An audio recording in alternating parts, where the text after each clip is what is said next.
Voilà, nous vous saluons, fidèles téléspectateurs de CCTV. Merci à vous et surtout pour cette marque de considération et de fidélité que vous ne cessez de témoigner à votre chaîne que vous aimez bien. Doudou Montiri vous retrouve encore aujourd'hui. Nous tenons là à vous dire merci encore. Vous allez vous informer, vous allez avoir aussi le temps de vous divertir, de vous détendre comme il faut parce que c'est la matinale. Nous pensons que vous êtes en bonne santé, vous êtes bien réveillés et j'ose croire que l'Éternel va encore de plus en plus vous bénir hein, parce que nous commençons toujours cette tranche avec l'Éternel. Et surtout l'exhortation du jour. Moron Djambé à la prise de vie et à la réalisation. Doudou Montiri au micro. Coordination Alain Kabongo. Voilà, c'est comme ça. Et sans problème. Hein. Ok, messieurs. Alors, nous allons aussi déjà vous donner les quelques rubriques que nous allons vous proposer aujourd'hui. Il y aura la rubrique exhortation du jour, clip du jour, sujet du jour. Et pourquoi pas aussi vous donner le temps aussi d'avoir comme ça quelques informations concernant notre politique. Pendant notre entretien, donc lors de notre entretien avec notre invité qu'on va recevoir, M. Samuel Kabongo, on va faire quelques analyses ensemble avec lui. Alors on va très rapidement déjà vous faire découvrir la personne et l'hôte de l'Éternel qui va vous donner les quelques orientations spirituelles pour commencer votre journée en beauté dans le Seigneur, suivant le révérend pasteur que nous avons choisi pour vous en ces jours. On y va.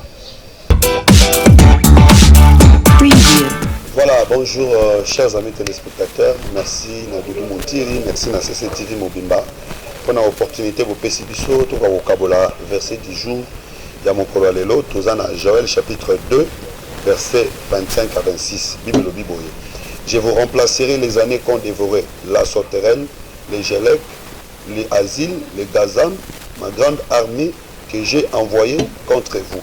Awa Nzambe ndazolo banabana Israël.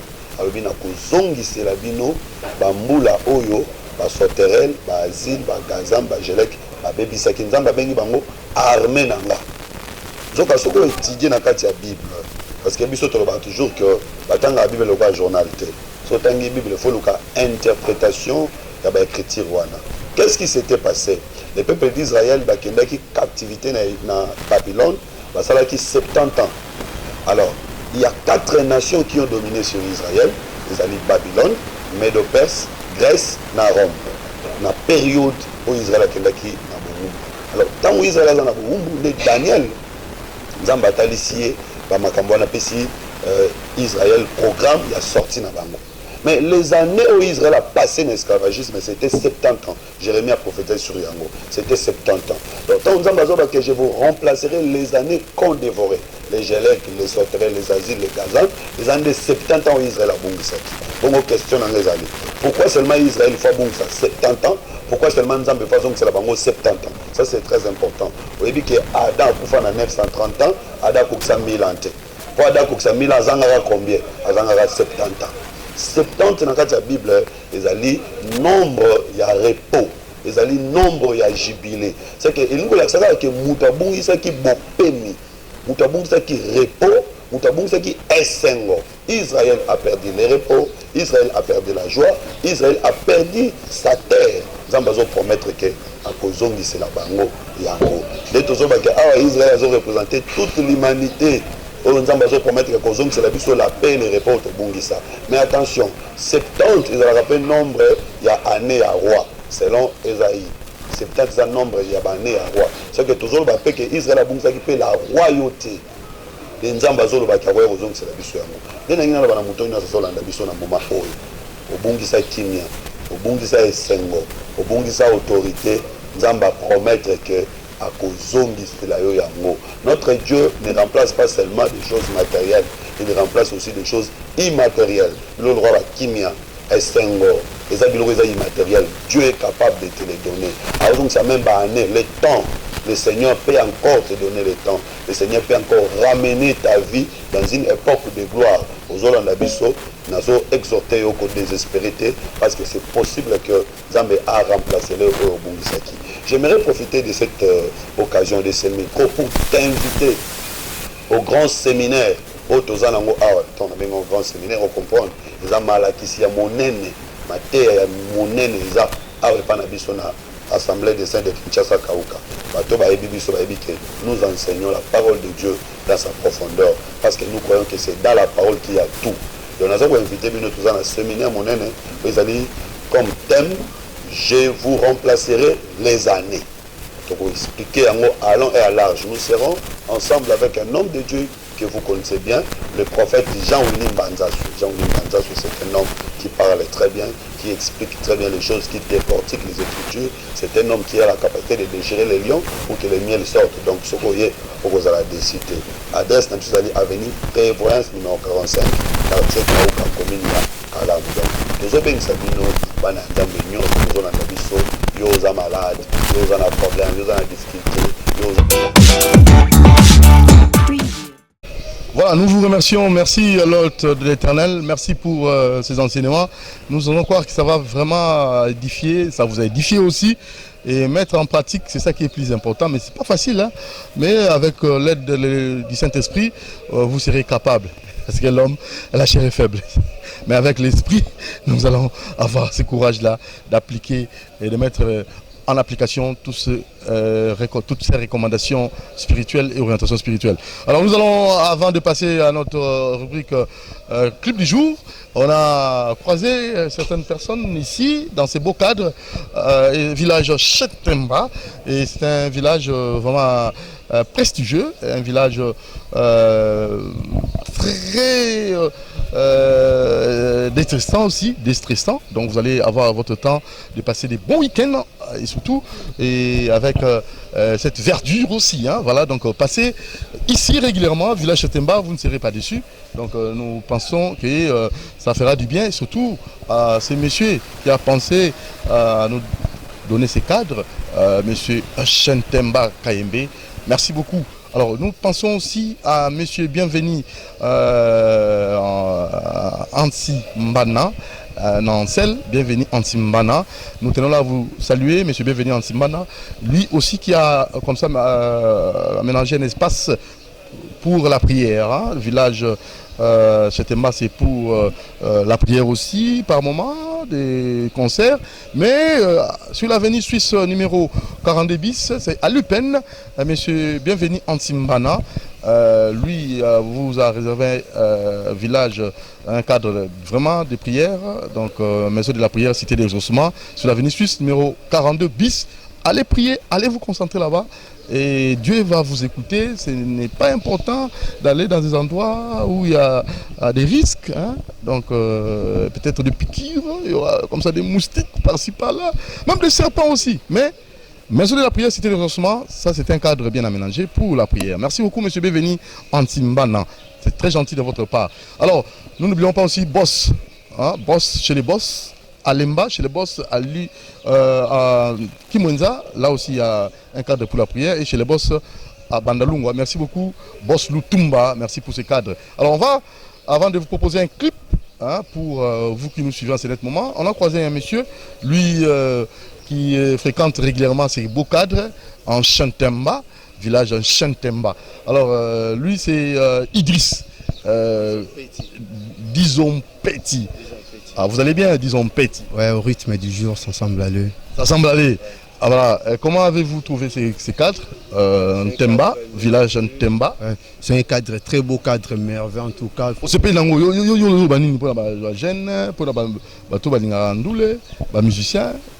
Oui, cadre za kitoko makasi na sepe na cadre za propre et puis boya mingi boya otala boya exploiter ba qualité na bino bozana ngo ba musicien chrétien ba musicien l'autre est différentes sortes boya cadre za kitoko makasi. Merci pour na boss Chetemba mokili mobimba. Alors tu as proposé clip du jour mais là tout le monde question moko ça me paraît un peu ça nga moi non comprenez namoni ba banderole hein namoni j'ai même piana obeta concert mo $200. Namoni la banderole par-ci par-là. Mais ce que je m'aime bien. Album est bimaté. Papa chéri. Mais paf descend. Bah tu peux passer nini. Bah épée ébélé. Mais bah monsieur Wabni c'est pas album. Bah je vais pas faire descendre. Bon là peut-être qu'on a lancé mais bah tu vas y être. Mais c'est quoi au juste? Bon, au monier a joué à Raming na système à Michael Jackson. Deux fois sur un écran à peine à l'Obarama Kambo. Mais ce n'est pas normal. Analysons parce que tu as clip bijou. Album est zaté. N'en est limité. Mais au joueur presque chaque week-end. Et puis aux en la ville. Au bêta va concert, il y a cher Batouba qui est belor par Michael Jackson. Si à 6 sa vie nae, à bêta pas plus de 8 albums. Donc à bêta 4 ou 3 albums, mais à chaque fois, à ça la reproduction, on a concert, on a remix. Et puis mission Koufaraté, ça va œuvre de Tikalara. Donc, denga ça va œuvre ne orbanda au tourner en azo continuer ko tourner ba œuvre ne jusqu'à ce qu'il y a au sala du album sous. On les a ba stratégie na utilisera. Lui le comme Michael Jackson. Des fois le ba bongo. Ba to ba lo Michael Jackson ba ko si na musique, mutoto remona kalanda Michael Jackson pour ngai na analyse na 16 ans ben piano. Parce que y a un album tête c'est là 7 ans 8 ans.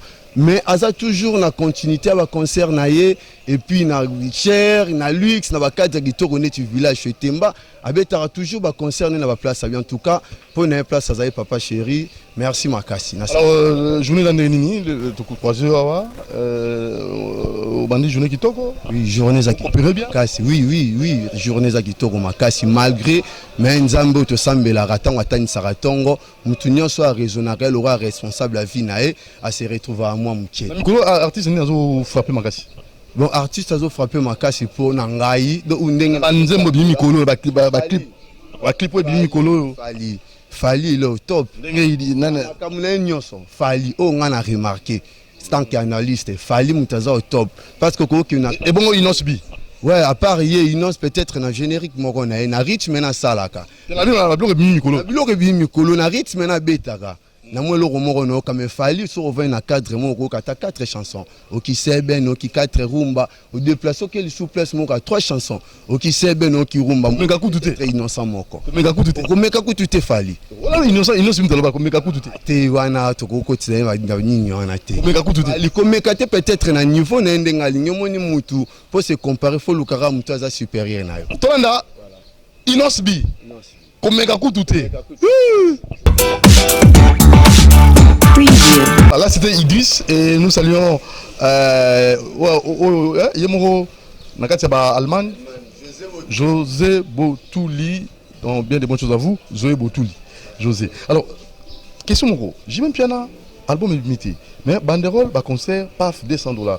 Alors constat na habité yo mona on est. Ah, c'est long. Oh bonjour. Bonjour papa. Ah, vous en achetez pas, vous en avez. Oui, ngaza na sana achetez pas, ba bien nga mingi tigo mais comme la Fabrice. JB biso na Chetemba musoki jiba beta abis album mais sera beti concert na Chetemba et ça va tomber par rapport à mission no sera beta mais JB le kané kaka atoni sera plein ya dégâts biso service au sala kawa izaki tout à mission no sera beta mais ya JB le kaka ye azala ne kaka ye peut-être voter mais mission ni Nicolas au cartonné na ba bloc bi mikolo mission bloc cartonné makasi et pas na ya fabricage wala pena au mont.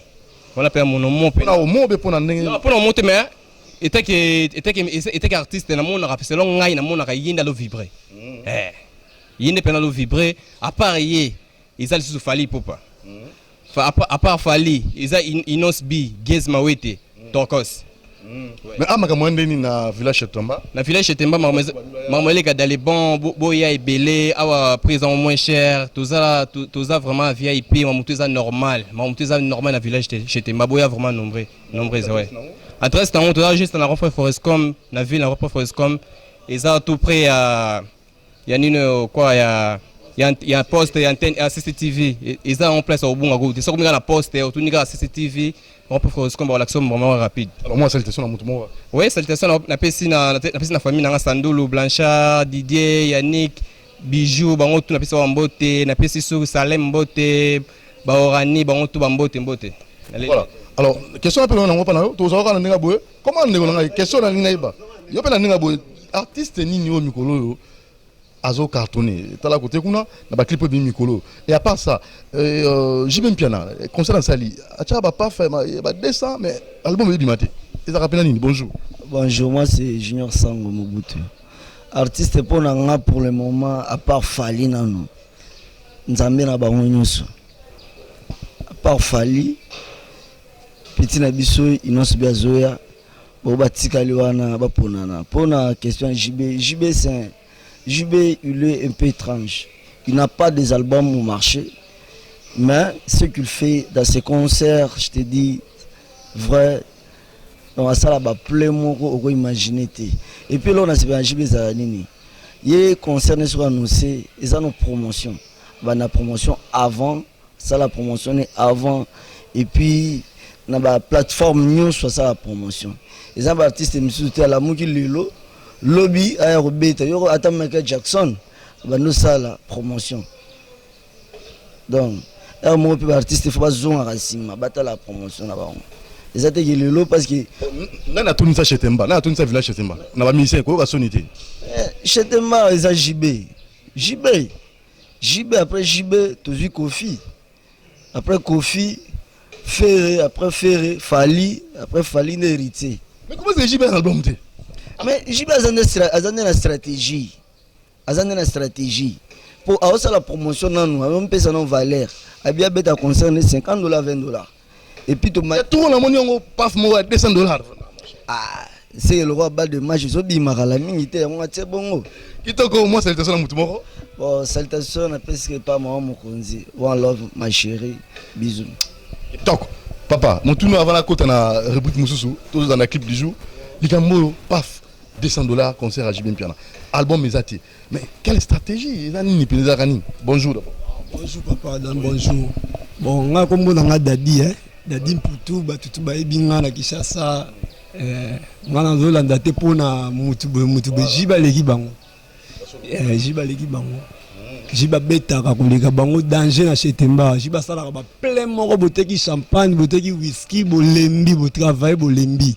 Jiba Legibango, bon. Jiba Kolo Evre, bah Evre. Evre, mais comment on a tenu?